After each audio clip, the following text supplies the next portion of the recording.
What if I told you that for 4 years, the most powerful empire on earth was ruled by a man who turned his own palace into a brothel?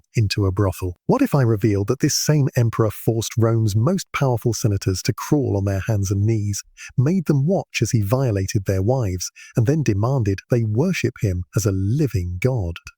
What if I showed you evidence that Caligula didn't just commit incest with his sisters, but turned one into a goddess and the others into imperial prostitutes? Tonight, I'm exposing 7 rituals, so twisted, so perverted, that even Romans who watched gladiators die for entertainment were horrified. These aren't just stories of madness. These are documented acts of calculated evil that redefined cruelty itself. You think you know what monsters look like? You're about to meet the emperor who made Satan himself seem merciful. January. Rome's most powerful families receive golden invitations to dine with their emperor.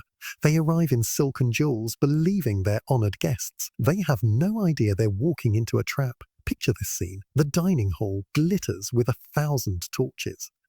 Cheers. Senators recline on silk couches beside their beautiful wives. Caligula enters wearing robes that shimmer between gold and purple, his eyes scanning not the food, but the women. The feast begins normally. Wine flows, conversation sparkles, laughter echoes off marble walls. But then Caligula's gaze locks onto Senator Marcus's wife, a stunning woman with dark hair and emerald jewels. Without warning, he stands. The hall falls silent. "You," he says, pointing directly at her. "Come here," likely at her. "Come here," her husband freezes. Every eye in the room turns to watch. She has no choice, because to refuse the emperor's death. Caligula takes her hand with mock gentleness, leads her toward his private chambers. The hall sits in suffocating silence as muffled sounds seep through the walls. Her husband stares at his wine cup, fists clenched beneath the table, helpless come. When Caligula returns 30 minutes later, his robe loosely tied and a satisfied grin on his face, the real torture begins. He describes everything, every detail of what just happened. Her body, her reactions, her skills, or lack thereof. He reduces this senator's wife to crude jokes, while her husband sits paralyzed, his honor turned to ash. But it doesn't end there. She wasn't very enthusiastic, Caligula announces to the entire room. Perhaps she needs practice. "Marcus, you should send her to me more often." The room erupts in nervous laughter. Not because it's funny, but because silence could be seen as disapproval. And disapproval means death. This wasn't random cruelty. This was strategy. By publicly humiliating noble women, Caligula castrated their husbands psychologically. Rome's power structure was built on family honor. He destroyed it with a smile. Ancient historian Suetonius recorded that these dinner parties happened regularly. No senator could refuse the invitation. No husband could protect his wife. The empire's most powerful men were reduced to pimps for their emperor. But violating other men's wives wasn't enough for Caligula. He wanted to corrupt something even more sacred, his own bloodline. In Roman society, family was everything. It was the foundation of honor, the source of legitimacy, the one thing even emperors respected. Caligula looked at that tradition and decided to destroy it. His 3 sisters, Agrippina, Drusilla, and Julia Livilla, weren't just siblings to him. They were toys, playthings, objects for his twisted desires. Drusilla became his favorite. Ancient sources describe her sitting beside him at state banquets, not in a sister's chair, but in the empress's throne. She wore the robes of a queen, received the honors of a wife, and shared his bed like a lover. The whispers started immediately. Romans had words for many sins, but incest was so unthinkable they barely had vocabulary for it. Caligula didn't just ignore the rumors, he fed them. He paraded Drusilla in public, kissed her with passion meant for a lover, announced to the world that she was his true partner. When foreign ambassadors visited, they were shocked to see the emperor's sister greeting them as if she were his wife. The scandal spread across the empire like wildfire. But the real horror came when Drusilla died in 38 C. Most men bury beloved sisters with dignity. Caligula declared her a goddess. Temples were built in her honor. Priests appointed to conduct sacrifices in her name. Citizens were ordered to worship the emperor's dead sister as if she were Venus herself. Picture the obscenity. Roman senators, men who had governed provinces and commanded legions, forced to bow their heads and burn incense to a woman they knew had been both sister and concubine to their emperor. Every prayer was a humiliation. Every offering was submission to Caligula's perverted love, but Drusilla wasn't his only victim. Agrippina and Julia were reportedly forced into similar roles, used as imperial prostitutes, offered to foreign dignitaries, and favored guests. The emperor's own blood became currency in his twisted games. This desecration of family bonds shocked even hardened Romans who had witnessed centuries of political violence and moral corruption. The idea that an emperor would publicly flaunt incestuous relationships and then demand religious worship of his sister lover represented a complete breakdown of the moral order that held Roman society together. Having corrupted his family and violated Rome's wives, Caligula turned his attention to the men who thought they ruled the empire.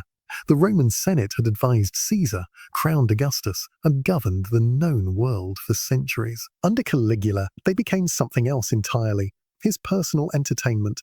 Picture Rome's most dignified senators forced to crawl on their hands and knees across marble floors while Caligula sat on his throne, laughing. These were men who had commanded armies, governed provinces, built fortunes, now groveling like dogs for their emperor's amusement. But it got worse. He forced them to run beside his golden chariot through Rome's streets, their togas heavy with sweat and dust, gasping for breath while crowds watched their supposed leaders reduced to panting servants. In full view of citizens, senators were ordered to kiss his feet, not his hand, his actual feet. Their lips touched his sandals while he smirked down at them like a master, amused by trained animals. Faster, he would command as they ran beside his chariot. My horse is embarrassed to be outpaced by senators. The psychological damage was devastating. These men had built their lives on dignity, respect, authority. Caligula stripped it all away with public humiliation. He forced senators into gladiator costumes, made them fight with wooden swords while crowds jeered. Men who had never held weapons stumbled around the arena, their pale bodies awkward in armor, while Caligula applauded their clumsiness. Others were dressed as actors and forced to perform plays. In Roman society, acting was considered shameful for nobility. Yet here were Rome's lawmakers, voices cracking as they delivered lines while their emperor mocked their performances. This wasn't random sadism, it was calculated destruction of authority. Once a senator kissed the emperor's feet in public, his reputation never recovered. Once citizens saw their supposed leaders crawling in the dirt, they stopped looking to the Senate for leadership. They looked only to Caligula. The systematic humiliation of the Senate served multiple purposes beyond mere entertainment. By destroying the dignity of these powerful men, Caligula eliminated potential threats to his rule, while simultaneously demonstrating to the Roman people that traditional sources of authority meant nothing compared to imperial power. Each act of degradation was carefully calculated to maximize psychological impact, turning proud statesmen into broken shells of their former selves. Humiliation was devastating, but Caligula discovered something even more terrifying: random murder. Under previous emperors, executions followed logic, however twisted. Men died for treason, conspiracy, rebellion. There was always a reason, even if it was fabricated. Caligula eliminated reasons entirely. Death became a game of chance. A man could be executed for looking the wrong way, speaking too loudly, or wearing jewelry that caught the emperor's eye. Survival had nothing to do with loyalty or innocence, it was pure luck. He would line up dozens of prisoners and point randomly. You, and you, he'd say casually, as if selecting fruit at a market. Swords fell without explanation, without trial, without purpose beyond his amusement. Parents were forced to watch their children executed. Children watched their parents die. The amphitheatre filled not with gladiators, but with innocent citizens whose only crime was drawing Caligula's attention. At dinner parties, he would suddenly point to a guest and order their immediate execution, while other guests continued eating, trying to pretend nothing had happened. Blood pooled between the dining couches.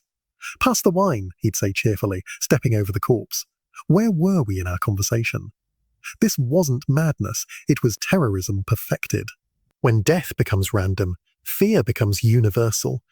Every Roman lived knowing that tomorrow might be their last, not because of anything they'd done, but because of who ruled them.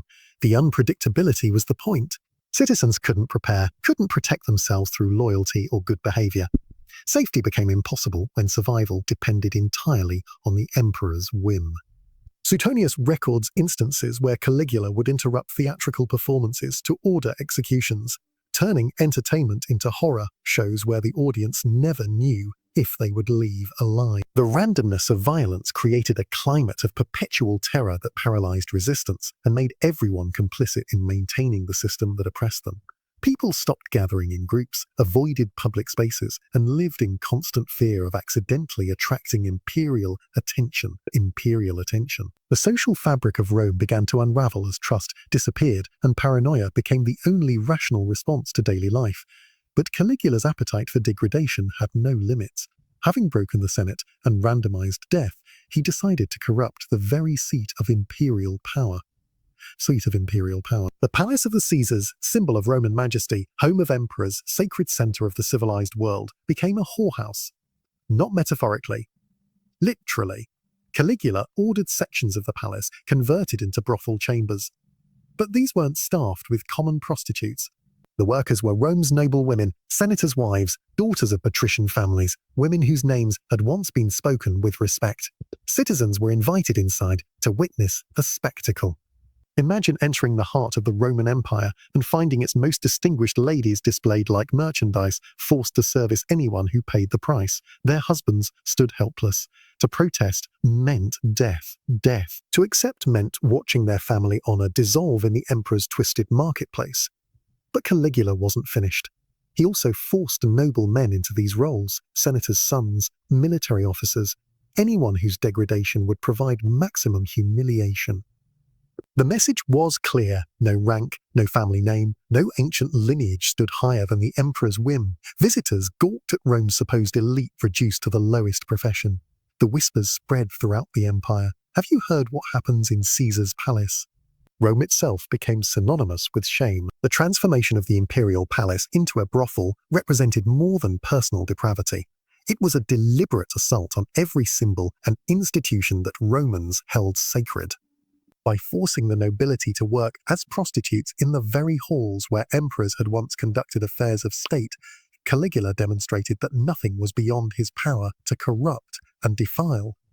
The palace had been the physical embodiment of Roman authority and dignity, visited by foreign ambassadors and provincial governors who came to pay homage to imperial power.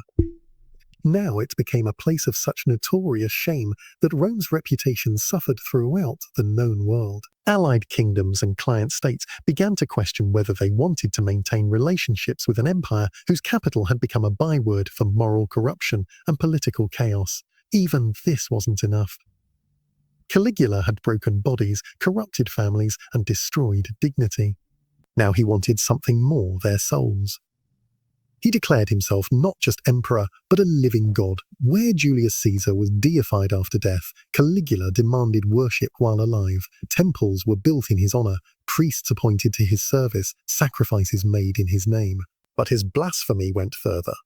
He dressed as different gods for public appearances, sometimes Mercury with winged sandals, sometimes Apollo crowned with golden laurel, sometimes Venus draped in women's robes and jewelry. Citizens were forced to address him as Lord and God, their voices trembling with mandatory devotion. To hesitate, to speak without enthusiasm, could mean instant death. The ultimate sacrilege came when he ordered his statue placed in the Temple of Jerusalem, one of the holiest sites in the ancient world. For Jews who forbade graven images, this was an act of war against their faith itself. Picture Roman senators forced to pray to a man in drag. Imagine priests burning incense not to Jupiter or Mars, but to their emperor wearing a woman's dress and makeup. Religion became parody. Sacred ceremonies turned into elaborate jokes. The gods themselves were mocked by a mortal who believed he'd surpassed them all. The demand for divine worship represented the ultimate expression of Caligula's megalomania and his systematic destruction of Roman institutions. By claiming godhood while still living, he violated one of the most fundamental distinctions in Roman religious practice, which reserved deification for emperors after death, and only then with Senate approval. His cross-dressing performances as various deities added an element of sexual perversion to religious blasphemy that deeply disturbed Romans who took their gods seriously, despite their political cynicism. The forced worship created impossible situations for citizens who had to choose between their religious convictions and their physical survival.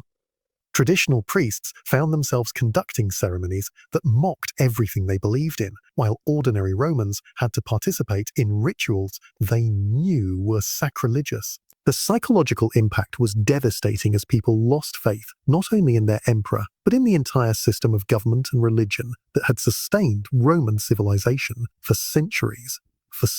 But Caligula's darkest ritual was whispered rather than recorded, so horrifying that even Roman historians, men accustomed to documenting crucifixions and mass slaughter, hesitated to write it down. The rumors spoke of special banquets where the guests didn't just witness horror, they were forced to participate in it. Some accounts suggest that certain nobles weren't just killed at these feasts. They were prepared, served, consumed. Imagine sitting at Caligula's table, silver covers lifted from golden platters, revealing not exotic delicacies from distant provinces, but something unspeakably worse. Eat, the emperor commands, watching faces for any sign of rebellion. This was prepared especially for tonight's entertainment. Guests stare at their plates, understanding dawning in their horrified eyes. To refuse is death. To comply is damnation. But with Caligula watching, smiling, waiting for their choice, they have no option. Whether this actually happened or remained rumor doesn't matter. The fact that Romans believed it, that such stories spread and survived, tells us everything about the monster they feared. Even in an empire where gladiators died for sport, where crucifixion was standard punishment, the idea of Caligula, forced cannibalism, was so shocking it scarred Rome's collective memory forever. The cannibalism rumors, whether true or fabricated, revealed the psychological state of a population living under absolute terror. When people believe their ruler is capable of forcing them to commit the ultimate taboo, it demonstrates how completely normal moral boundaries had collapsed. These whispered accounts served as the final proof that Caligula had moved beyond mere political tyranny into a realm of evil that challenged the basic assumptions about human nature and civilized behavior. The rumors persisted because they felt consistent with everything else Romans had witnessed, creating a legend of depravity that would haunt the imperial office for generations and serve as a warning about the dangers of unlimited power. The cumulative effect of these 7 rituals was to create a reign of terror unlike anything Rome had previously experienced. Each practice built upon the others to create a comprehensive assault on every aspect of Roman life and values. The violation of wives destroyed family honor, the incest with sisters corrupted blood relations, the humiliation of senators eliminated political dignity, the random executions made survival a matter of chance, the palace brothel desecrated the seat of power. The demand for divine worship perverted religion, and the rumors of cannibalism suggested that no taboo was beyond violation. Together, these practices created a totalitarian system where fear replaced law, where survival depended on the emperor's whim, and where traditional sources of meaning and identity were systematically destroyed. For 4 years, Caligula turned the civilized world into his personal theater of horror. Even his closest supporters, the men who had bowed deepest and laughed loudest at his cruelties, began to whisper in shadows. Senators who had endured every humiliation finally reached their breaking point when they realized that Caligula's madness would eventually destroy Rome itself. On January 24th, 41 CE, as Caligula left a theatrical performance, conspirators struck. Blades flashed in the torchlight, plunging into the body of a man who had believed himself immortal.